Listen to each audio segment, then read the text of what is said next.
ಇವತ್ತಿನ ವಿಡಿಯೋದಲ್ಲಿ 1/4 ಕೆಜಿ ಆಗುವಷ್ಟು ಬೀನ್ಸು ಹಾಗೆಯೇ 2 ಮೊಟ್ಟೆ 1 ಟೊಮೆಟೊನ ಬಳಸಿ ತುಂಬಾ ರುಚಿಯಾಗಿರುವಂತಹ ರೆಸಿಪಿನ ಯಾವ ರೀತಿಯಾಗಿ ಮಾಡೋದು ಅಂತ ನೋಡೋಣ.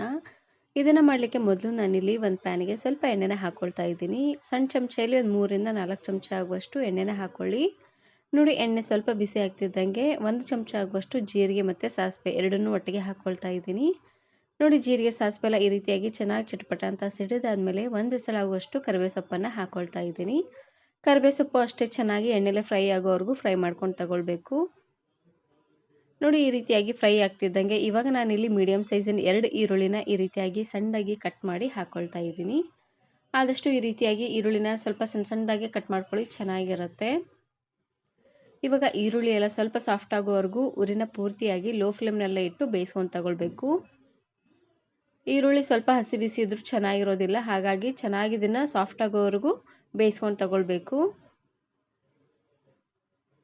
ನೋಡಿ, ಈ ರೀತಿಯಾಗಿ ಚೆನ್ನಾಗಿದು ಸಾಫ್ಟ್ ಆಗ್ತಿದ್ದಂಗೆ ಇವಾಗ ನಾನಿಲ್ಲಿ ಚೆನ್ನಾಗಿ ಹಣ್ಣಾಗಿರುವಂತಹ 1 ದೊಡ್ಡ ಟೊಮೆಟೊನ ಹಾಕ್ಕೊಳ್ತಾ ಇದ್ದೀನಿ.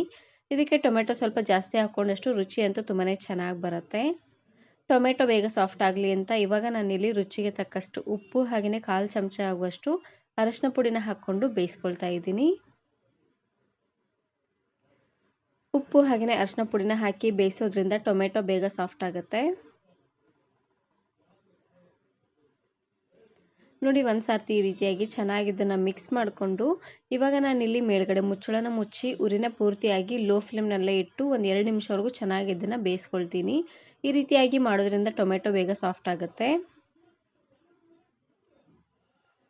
ಇವಾಗ ನೋಡ್ತಾ ಇರ್ಬೋದು 2 ನಿಮಿಷ ಆಗಿದೆ. ಟೊಮೆಟೊನೂ ಕೂಡ ತುಂಬಾ ಸಾಫ್ಟಾಗಿ ಚೆನ್ನಾಗಿ ಬೆಂದಾಗಿದೆ. ಇವಾಗ ನಾನಿಲ್ಲಿ ಈ ರೀತಿಯಾಗಿ ಸ್ಪೂನಿನ ಸಹಾಯದಿಂದ ನೀಟಾಗಿ ಸ್ಮ್ಯಾಶ್ ಮಾಡ್ಕೊಳ್ತಾ ಇದ್ದೀನಿ. ನೋಡಿ, ಈ ರೀತಿಯಾಗಿ ನುಣ್ಣದಾಗಿ ಇದನ್ನು ಸ್ಮ್ಯಾಶ್ ಮಾಡ್ಕೊಂಡು ತಗೊಳ್ಬೇಕು. ಟೊಮೆಟೊ ಸ್ವಲ್ಪ ಗಟ್ಟಿಯಾಗಿದ್ದರೆ ಇನ್ನೊಂದು ನಿಮಿಷ ಅಥವಾ 2 ನಿಮಿಷ ಆದರೂ ಚೆನ್ನಾಗಿ ಇದನ್ನು ಸಾಫ್ಟ್ ಆಗೋ ರೀತಿಯಾಗಿ ಬೇಯಿಸ್ಕೊಂಡು ತಗೊಳ್ಳಿ.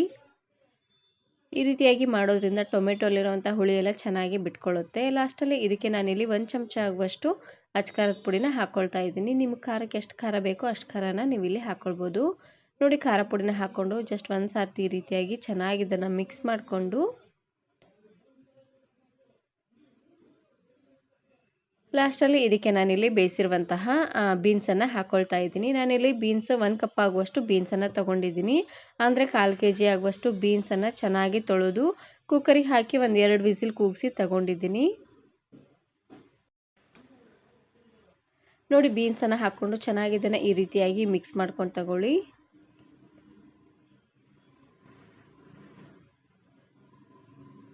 ನೋಡಿ, ಈ ರೀತಿಯಾಗಿ ಚೆನ್ನಾಗಿದು ಮಿಕ್ಸ್ ಮಾಡ್ಕೊಂಡಿದ್ದಾದಮೇಲೆ ಇವಾಗ ನಾನಿಲ್ಲಿ ಇದಕ್ಕೆ ಮೊಟ್ಟೆನ ಒಡೆದು ಹಾಕ್ಕೊಳ್ತಾ ಇದ್ದೀನಿ. ನಾನಿಲ್ಲಿ 2 ಮೊಟ್ಟೆನ ಒಡೆದು ಹಾಕ್ಕೊಳ್ತಾ ಇದ್ದೀನಿ. ಮೊಟ್ಟೆನ ಜಾಸ್ತಿ ಹಾಕಿದಷ್ಟು ರುಚಿ ಅಂತೂ ತುಂಬಾ ಚೆನ್ನಾಗಿ ಬರುತ್ತೆ. ಮೊದಲು ಬೀನ್ಸನ್ನು ಹಾಕ್ಕೊಂಡು ಅದಾದಮೇಲೆ ಮೊಟ್ಟೆನ ಹಾಕ್ಕೊಳ್ಬೇಕು. ಈ ರೀತಿಯಾಗಿ ಮಾಡೋದ್ರಿಂದ ಎಲ್ಲ ಬೀನ್ಸ್ಗೂ ಚೆನ್ನಾಗಿ ಮೊಟ್ಟೆ ಎಲ್ಲ ಹತ್ಕೊಳ್ಳುತ್ತೆ.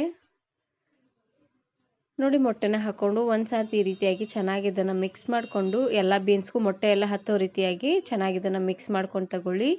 ಇವಾಗ ಉರಿನ ಪೂರ್ತಿಯಾಗಿ ಲೋ ಫ್ಲೇಮ್ನಲ್ಲೇ ಇಟ್ಟು ಮಿಕ್ಸ್ ಮಾಡ್ಕೊಂಡು ತಗೊಳ್ಬೇಕು, ಇಲ್ಲಾಂದರೆ ಮೊಟ್ಟೆ ಎಲ್ಲ ಬೇಗನೆ ಬೆಂದೋಗ್ಬಿಡತ್ತೆ.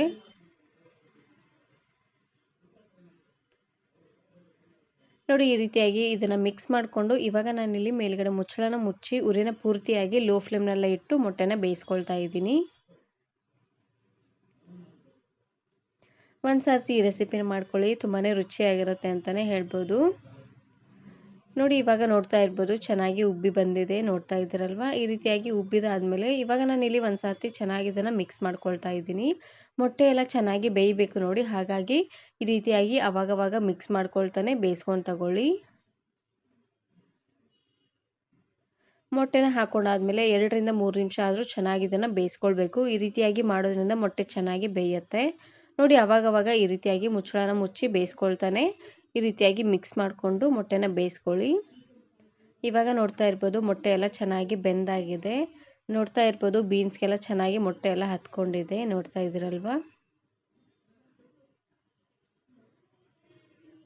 ಲಾಸ್ಟಲ್ಲಿ ಇದಕ್ಕೆ ಸಣ್ಣದಾಗಿ ಕಟ್ ಮಾಡಿರುವಂತಹ ಕೊತ್ತಂಬರಿ ಸೊಪ್ಪನ್ನು ಹಾಕಿ ಗ್ಯಾಸನ್ನು ಆಫ್ ಮಾಡಿಕೊಂಡ್ರೆ ಆಯಿತು. ತುಂಬಾ ರುಚಿಯಾಗಿರುವಂತಹ ಮೊಟ್ಟೆ ಬೀನ್ಸಿನ ಪಲ್ಯ ರೆಡಿ ಆಗೋಗ್ಬಿಡುತ್ತೆ.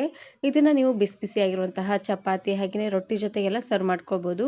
ಹಾಗೆಯೇ ಇದ್ರ ಜೊತೆಗೆ ನೀವು ಅನ್ನ ಕೂಡ ಸರ್ವ್ ಮಾಡ್ಕೋಬೋದು, ತುಂಬಾ ಚೆನ್ನಾಗಿರುತ್ತೆ. ನಾನು ಇದೇ ರೀತಿ ಮೊಟ್ಟೆನ ಬಳಸಿ ಬಹಳಷ್ಟು ವೆರೈಟಿ ಆಗಿರುವಂತಹ ರೆಸಿಪೀಸ್ನ ಅಪ್ಲೋಡ್ ಮಾಡಿದ್ದೀನಿ. ವಿಡಿಯೋ ನೋಡಿಲ್ಲ ಅಂದರೆ ಈ ವಿಡಿಯೋ ಕೊನೆಯಲ್ಲಿ ಹಾಕಿರ್ತೀನಿ, ನೋಡಿ ಚೆಕ್ ಮಾಡಿ. ನಾನಿವತ್ತು ಈ ಮೊಟ್ಟೆ ಹಾಗೆ ಬೀನ್ಸ್ ಪಲ್ಯನ ರೊಟ್ಟಿ ಜೊತೆಗೆ ಸರ್ವ್ ಮಾಡ್ಕೊಳ್ತಾ ಇದ್ದೀನಿ. ಈ ವಿಡಿಯೋ ಇಷ್ಟ ಆದರೆ ಈಗಲೇ ಒಂದು ಲೈಕ್ ಬಟನನ್ನು ಕ್ಲಿಕ್ ಮಾಡಿ ಫ್ರೆಂಡ್ಸ್ ಆ್ಯಂಡ್ ಫ್ಯಾಮಿಲಿ ಜೊತೆಗೆ ಶೇರ್ ಮಾಡಿ. ಹಾಗೆಯೇ ಮತ್ತಷ್ಟು ಹೊಸ ರೆಸಿಪಿಗಾಗಿ ವರ್ಣಿಕಾ ಅಡುಗೆ ಮನೆ ಯೂಟ್ಯೂಬ್ ಚಾನಲನ್ನು ಸಬ್ಸ್ಕ್ರೈಬ್ ಮಾಡ್ಕೊಳ್ಳಿ. Thank you.